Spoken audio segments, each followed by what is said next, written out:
Hey, Waffle Crew, hope you're all doing fantastic. I'm Marcus, and today we're diving into some juicy Reddit tales. If you're a fan of Reddit stories, why not give that like button a tap, hit subscribe, and maybe ring that notification bell too. Let's jump right into our first story. Big love to you all. Our first tale comes from the Am I the Jerk subreddit, posted by user RhubarbStick1053. It reads, AITA for recording my pal's fiancée at her bachelorette bash and sharing the audio with him. I was invited to my friend's fiancée's bachelorette party, held over a long weekend at a beachside vacation rental. There was plenty of alcohol, a hot tub, tasty food, a real blast. At one point, I was chilling on the deck, gazing at the sea, while the bride-to-be was tipsy in the hot tub with two friends. She mentioned feeling more relaxed than she had in ages, likely due to the stress of wedding planning. One friend asked if she was struggling with the little terror. She said no, he was manageable for now. That's when I realized they were talking about my friend's son. I whipped out my phone and started recording. The bride's friend said awful things about my friend's kid, and she laughed and agreed with them. Then she joked it was a shame he wasn't old enough for military school. I stopped recording when they switched topics. I don't think they noticed me nearby. Back home, I met up with my friend and played him the audio. He listened quietly, then asked me to send it to him, which I did. He also asked me to delete it, which I said I would, but haven't yet. I feel like a jerk for meddling, but I'm worried about his son. Depending on what my friend decides, I might need to share this with the boy's family. I feel I've crossed a line, but what else could I do? AITA, a commenter asked, have you never said something dumb while drunk or exaggerated your feelings? Is there any truth to her comments about the kid being tough, or about his ex? Did you have ulterior motives to break up their engagement? Why do people feel the need to snitch nowadays? OP replied, yes, I've said dumb things while drunk, and there were usually consequences later, often requiring an apology. I'm just worried about this kid. His mom's already out of the picture, and he deserves love and care. Someone else asked if the kid is really a monster, how old he is, and whether he has behavioral issues, or if it's due to bad parenting. OP clarified, he's not a monster at all. He's 2 years old, with no behaviors beyond what's normal for his age. The worst he does is try to strip off his clothes in public because it's been so hot this summer. My friend is an amazing dad who adores his son. Another commenter questioned if the kid was actually problematic, but I agree with the sentiment that when kids are involved, it's always worth checking. You overheard adults badmouthing a child, recorded it, and shared it with the dad to make sure he knew what his future wife thought before tying the knot. That could save the kid from a miserable step-parent. We've all heard too many horror stories about awful step-parents.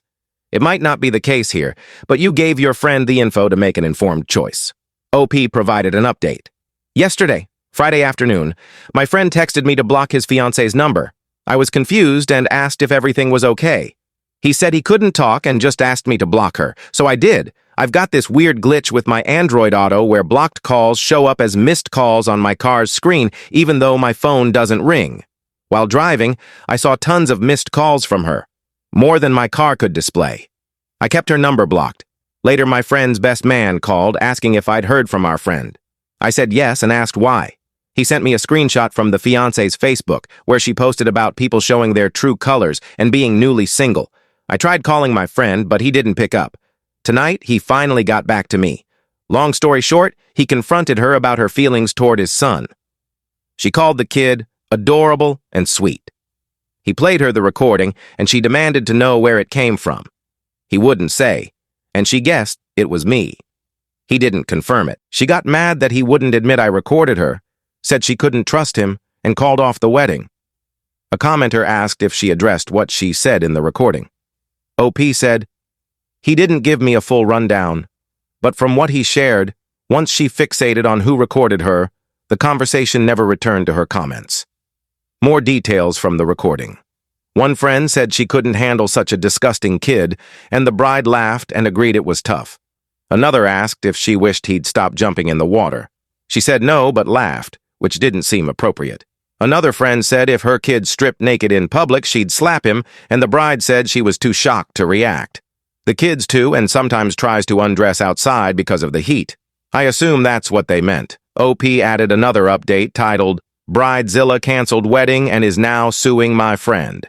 It reads, this past week has been wild. Ages ago, I was at my friend's fiancée's bachelorette party. where she laughed at and agreed with cruel comments about his son.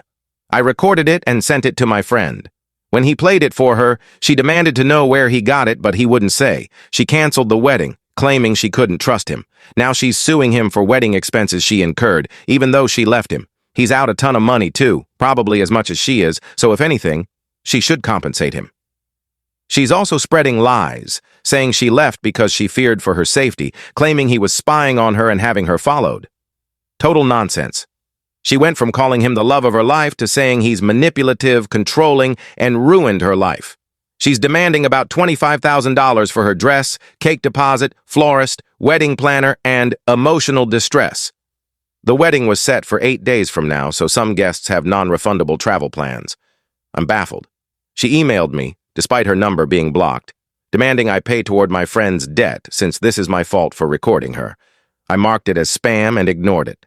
My friend paid for the venue and catering, so he's thinking of hosting a last-minute charity fundraiser that day, but it's probably too soon to spread the word. This whole mess has me stunned. I know it was her friend who said some of it, but she keeps that kind of company and laughed along. It confirms I did the right thing, potentially saving that kid from a terrible stepmom. Petty me wants to leak the recording to everyone, but I know that's not the smart legal move. She's got me fuming, though. What do you all think? Share your thoughts in the comments. Let's move to the next story, from user OKMeal3130. My past cheating has surfaced, and I need advice on saving my marriage and relationship with my sister. Names are changed. Years ago, after dating for a while, my husband Stuart and I tied the knot. During his first deployment, I struggled with his absence. I've since developed better coping strategies. He's now leaving active duty, and we're set to move to DC for new jobs. I'm ashamed to admit that during his first deployment, I cheated. I was vulnerable, and my sister's husband drove 3 hours to help me repaint the patio. I'd always had a crush on him, but never planned to act on it. Selfishly, we started hooking up, and it haunts me. We'd make excuses for him to visit, usually for house projects, while my sister Jane stayed home with their baby.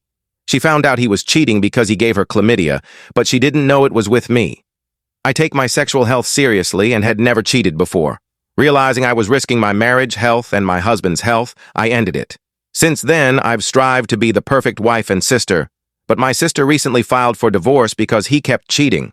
To hurt her, he told her about our affair. Pure evil. She told my husband, and everything exploded. He's staying at a hotel, and my sister cursed me out, blocked me everywhere, and says I'm dead to her. Family members, including my mom and brother, have sent nasty messages. My dad has been supportive, which I'm grateful for. I told him I'd call tomorrow, but I feel like my life's in ruins, and I'm alone. A commenter said, "You never came clean to your husband. That's the real issue. You hid it for years, adding lies to the betrayal." OP replied, "I didn't want to hurt him. I chose to learn from my mistake and live with the guilt. Even my sister wishes he hadn't told her." Another commenter said, "Your sister's husband betrayed one person? You betrayed two. You shattered the lives of people you claim to love without a thought for anyone but yourself. They'll be in pain for years. You should skip family gatherings to spare your sister the discomfort of seeing you." Another added, "This is the past for you, but it's fresh for them. You didn't make a mistake. You made a conscious choice to sleep with your brother-in-law repeatedly because you were sad. You had a crush, had him alone, and acted on it, knowing it would hurt your sister and husband." OP updated, "I've gotten a lot of angry comments and I deserve them. I can't justify what I did. It was hard to face myself. My dad's been my rock, saying I'm not a bad person and understanding why I kept quiet. He convinced my husband to talk to me, but my sister refused, and I told him we have to respect that. My husband asked if I cheated any other time, and I said no. He said it hurts, he needs space, and thought we had a great marriage but now doesn't know what we have. That stung. He won't make rash decisions and wants to try counseling after some time to think. I'm eager for counseling. I'm sad but feeling better thanks to my dad, who's visiting next weekend. He says it's what we do moving forward that defines us." In another update, OP said, "I know I'm not Reddit's favorite, but I'm trying to save my marriage. Our first counseling session is Tuesday, and I'm nervous. I told my husband I'm committed to rebuilding trust in our marriage. He said he'll try to reconcile but can't promise anything. He's suspicious of my guy friends, wondering if I cheated with others. I haven't, except for that one time. My sister still isn't speaking to me. My dad says he'll try to help mend things later, but for now I'm focused on my husband. Any tips for rebuilding trust and preparing for therapy? A commenter replied, "Even if you stay together, the marriage you had is gone. That's the price you pay. If you can't accept that, end it now to spare you both more pain." Now for our final story, from the Best of No Updates subreddit, by Danny109. AITA for stopping making my husband's work sandwiches after learning he was selling them?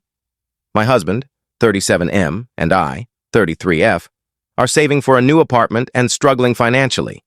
He works at an ad agency and used to spend $20 daily on fast food, totaling over $300 a month. We live in a pricey area. I suggested I make him sandwiches to save money and eat healthier. He agreed. I noticed he didn't comment when I asked if he liked them, but asked for more than two because he was hungry.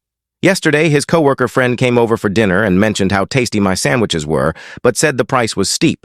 Confused, I asked for clarification. He said my husband sells the sandwiches to coworkers and buys restaurant lunch instead. I was shocked. My husband denied it, but after his friend left, we argued. He admitted it, saying it was no big deal. I said I'd stop making sandwiches if he's selling them to buy fast food. He called it an overreaction and said I owe him an apology for getting upset. I walked to the bedroom and stayed there. The audacity. His friend casually mentioned the pricey sandwiches while asking for more to sell. A commenter said, "NTA. He was profiting off your kindness and labor, keeping it secret because he knew it was wrong." OP replied, "I felt disrespected.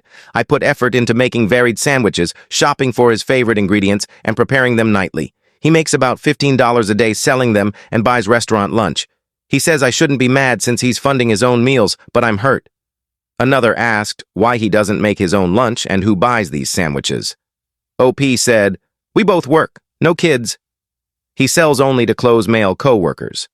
Another commenter called it double shitty since they both work, and he's exploiting her kindness.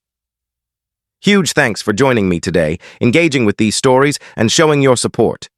Your time means the world to me. Let me know your thoughts on these situations in the comments below. Hopefully, I'll catch you in the next one. Take care, and much love.